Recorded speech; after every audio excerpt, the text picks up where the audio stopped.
if you were holding a knife tightly when you were killed, your grip might tighten more. It's like what you were doing as you died might happen more, but it's generally only on fingers and hands. So I couldn't find a lot of things about legs twitching, unless you look at frogs. If you sprinkle salt on frogs' legs, they twitch. And so I was thinking, they're in salt water. Is this, like, as wounds had just been opened up on around Scoggins's legs, is the salt getting in there and having that kind of a reaction? Yes. Where the salt causes the already removed frog's legs to twitch, because, at least in fresh frog's legs, the cells are still alive, and the salt increases the electrical conductivity, discharging some electrical potential which signals the muscles to twitch. So, Scoggins is part frog, I think, is what we are determining here. Maybe they've been injecting him with weird stuff. Maybe. It's Jurassic Park, isn't it? It's the frog DNA. Scoggins is a failed dinosaur recreation attempt. My God, I've blown this film wide open. Wait, and then he went to college? Yeah, he went to Caltech. Man stuff here. When you mentioned frog's legs, Jay, the first thing that came into my mind, of course, given the fact that Scoggins is, separated from his legs, was the leg archway that Doc Hopper does in the Muppet movie, and I pictured Scoggins' legs as the French fried frog legs logo for Doc Hopper. Outstanding. It would twitch too. It would be a moving sign. Yeah. But just doing this research, I got freaked out a few times, because you can find out, like, sometimes after whilst human bodies are decomposing, they will still move, like, over the course of months and years, where it's like ligaments and tendons are snapping. It can cause the arms to flail around. They're like, nope, I'm going to stop researching this. Thank you. I want to sleep tonight. Yeah. See, that's you do your research for Deep Blue Sea, so I appreciate it. I hope if it costs you a sleepless night, I guess it's for the better of the show. I don't sleep much anyway. That's fine. Yeah, you really don't. No. It's fine. Are you hanging upside down right now recording this? I'm recording it from the room I'm in is buried in dirt from my home country. Oh gosh. Might be a bit echoey. I'm sorry. So any more from this chapter? Oh, all right. Let's see. They didn't have to move. He didn't need Scoggins' help. Nope. The shark made a grand entrance, Titanic-esque. That was beautiful, by the way. I love it. And I love the chapter title on the DVD is Thumb Up, Man Down. It's one of my favourite title chapters on any DVD. Always loved that. And I gotta say, I kind of do love scenes where the fighter's going, yeah, I won, like Bloodsport before Chung-Li knocks out the biker dude. And then in Serenity, just when people are like, oh yeah, I did it, like we're safe, and then kaplooey. Yeah. I always love when that happens. You know what would have been better? Since I do think this movie is subversive in a way, if they would have done that scene and then not killed him, waited a minute, and then got him a little bit. Does that make sense? Not immediately after. Where they're swimming back to the surface and he gets taken out, not straight away. Yeah, or they're just about to get back and climb up, and then he gets munched. I mean, I know you got to keep this as lean as possible, and the effect is good, but that's the one kind of trope that they lean into pretty heavily. It would have been neat to be subverted, maybe. And you have the reverse of the everything's okay, oh no, he's dead, with Thomas Jane at the end of The Mist, where they think, oh, everything's not okay. And then... Man. Miss Jane, Steam Jane, Snow Jane, Sweat Jane, Hot Jane, Hung Jane, Pun Jane. Yep. Earlier. We have a lot of Janes that we've discussed in this, Todd. Yeah. Todd, you got any more on this chapter, or the film as a whole? We didn't really mention that when the shark does attack Scoggins, that I found it interesting how he goes for the head. Like he's swimming along and then he arches up and comes down on his head. I just thought, whoa, I mean, I guess you're just going for the more dramatic there, whatever. But, and especially since a shot later, he's got him by at the middle. So I was like, well, somehow he just must have moved him around in his mouth, but he definitely seems to go for the head to start with. See, my heart broke yesterday because my wife was saying, oh, what chapter are you doing on Deep Blue Sea this weekend? I was like, oh, it's the one where Scoggins dies. And she kind of looked at me like, who's Scoggins? And my heart just crushed inside. He's like the main character. Well, I was, after watching the movie, I was reading through stuff, like the synopsis on Wikipedia, and they refer to him as Tom. And I'm reading and they say Tom this, and I was like, who the heck is Tom? It's Tom Scoggins, yeah. Yeah. Is he ever called Tom? Ever in the film? I think Janice calls him Tom at one point, but... Yeah, Janice does. She gives him familiar... No, doesn't she call him Scoggs? She does. I swear at some point he's referred to as being Tom. Someone calls him Tom. We have to go back now. I wish there was an extra in the movie that just goes, who? And this slinks away.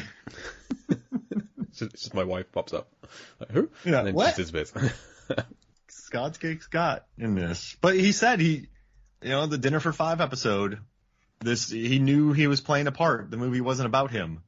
So he just showed up for the paycheck, did his role, kept everyone up till 4 a.m. listening to loud rap music, got destroyed, made his money, now he's gone. Yeah. Okay, Here we go. I've just searched through the script for Tom, and Carter calls him Tom. When Russell dies, he says, listen, Tom, what is the precise structural failure event for Aquatica? So he is referred to as Tom by Carter. That is the one time in the whole script. That's a strategic Tom, though. Yeah, listen, Tom. That's like when your mother calls you by your full name. Yeah. Or remembers it.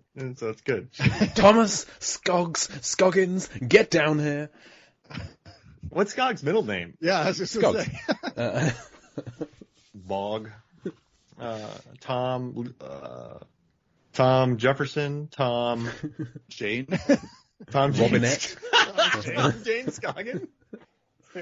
Oh, Tom Jane Scoggins. I love it. TJ. Yeah. TJ. TJ Scoggs. Oh, that sounds like a DJ name. Yeah, DJ TJ Scoggs. DJ TJ Scoggs. Now that's a character for the musical version right there. Oh, we just created it and then do Wheels work. But if that's like a Meatloaf-esque ballad, that's not something that a DJ TJ Scoggs is going to sing or rap even. And Michael Rappaport, he's a fan of rap music.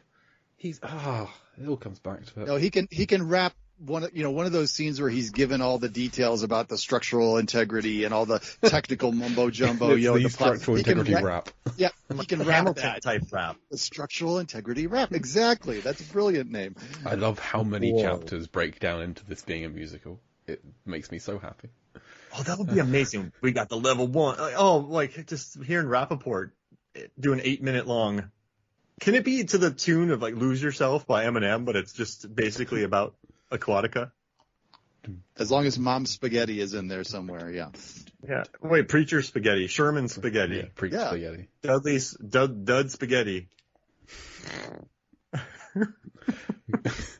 want to recap the whole plot of Deep Blue Sea, but to the tune of Lose Yourself. It's going to happen.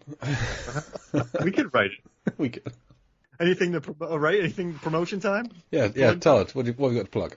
Oh, the normal stuff, of course. My blog is Forgotten Films. That's at forgottenfilmcast.wordpress.com. There you'll also find links to my podcast, which is called The Forgotten Filmcast. Both the hosts of this show have been on the show before. So Night Riders! Yep. And then my other podcast is Walt Sent Me, which is all about Disney movies, both the traditional Disney stuff and the stuff from their other studios over the years. So you can find those on... We haven't done Blank Check yet, It's on Disney Plus, so it's easy to watch now. We could do that. Yeah. Are there any Disney shark films? I was trying to think. Shark Tale obviously isn't it? Yeah, Shark Tale is a DreamWorks. But yeah, Finding Nemo has sharks in it, I suppose. That's true. Finding Dory does not. Well, it does. It has a whale shark. Destiny. I'm wondering if there's any from, like their other studios, because, Touchstone, Hollywood Pictures, even Miramax when Disney owned them, or Dimension Films. There's a lot of weird horror movies that came from Dimension during the Disney years. Affleck was the bomb in Phantoms. 6 movies about killer sharks on Disney Plus. Sharks of Lost Island. It's a documentary, doesn't count. Another documentary doesn't count. Shipwrecked. From 1990.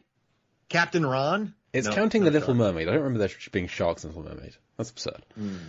Maybe a little one. 20,000 Leagues Under the Sea. octopus. Or octopus than So I'm guessing shark. there are none, because this list is crap. The Life Aquatic with Steve Zissou was released by a Disney studio. There Jaguar are- shark. Yes, Jaguar shark. I have that ornament on my tree. And that film has an exploding helicopter in it as well. So Wow. And a great soundtrack by Sue George covering Bowie songs in Portuguese. it's essentially Deep Blue Sea. Yeah. Yeah. Okay, let's recast Deep Blue Sea with the characters from Steve Zissou. Bill Murray. And then, man, imagine that. Wow. Goldblum has to be like Sam Jackson, because Goldblum could give a Goldblum style speech and then, get, the shark drug, and then Goldblum would keep talking, so, the shark is dragging him under and he's still going, ooh, what is this sensation I'm feeling Ooh, here? stomach acids is burning me alive. What if I poke this? Ooh, the shark's like, ugh. I see. Now I'm talking to myself. I can't do a Goldblum. I'm not DJ. I mean, if it was Zed in there, I could do it, but. So yeah, okay, let's not recast this. So listeners, you can find Deep Blue Sea the podcast at Deep Blue Sea Pod on Twitter, Facebook, and Instagram, or email us deepblueseapod@gmail.com. You can read more of my writings over at lifevsfilm.com, Life vs Film. I'm getting back into doing more writings now. This is the only podcast I host where I'm reviewing films off of the 1001 movies you must see before you die list. Hopefully I will have reviews up soon for The Thin Man, because it's getting into the festive season, and The Best Years of Our Lives. And I've just watched Disclosure. Disclosure has opened my eyes to the possibilities of cinema, so I'm going to try and write a piece on Disclosure before this one comes out. And The Lamb, the large association of movie blogs. Find us at largeassmovieblogs.com. If you have a movie blog or podcast or want to find more, then come check us out over at largeassmovieblogs.com. Mark, where can people find more of your stuff? All right, so over at Movies, Films, and Flicks, Movies, Films, and FLIX, you can read the reviews, you can listen to the podcast. Hello to all our Romanian fans. I think we just took number 2 in Romania, so that was good for our podcast. We're popular there, so that's kind of neat. And then I also write for Rotten Tomatoes. I got a piece coming out for them about December movies released on the 25th, most likely. Then I work on their podcast. Rotten Tomatoes is wrong. You should listen to that. Then I work on Versus. You should watch those videos. We're on YouTube and Peacock. And then I write for the Film Theorists, and they just released an episode I wrote about Aquaman sending in endangered whales and sharks into a battle he's already won, and just no, seriously, he has the power of the trident. He's on a kaiju that's like 2.5 kilometers long, and he just wipes out everybody. Nothing can hurt the thing. Then he brings in the sea creatures from the trench, and they just murder everything. He has the war won, and he destroyed an army that was just protecting itself in the brine. After all is said and done, he's like, you know what? I'm going to bring in sharks and whales and dolphins to ram ships, and that's their number one cause, one of the biggest causes of death in the real world. And so during the battle, if you pause it, you see dead killer whales, you see dead great hammerheads, which are also endangered. He rides this beautiful sea dragon into another thing's mouth and just murders it. There's shark on sharks attacking each other during the battle.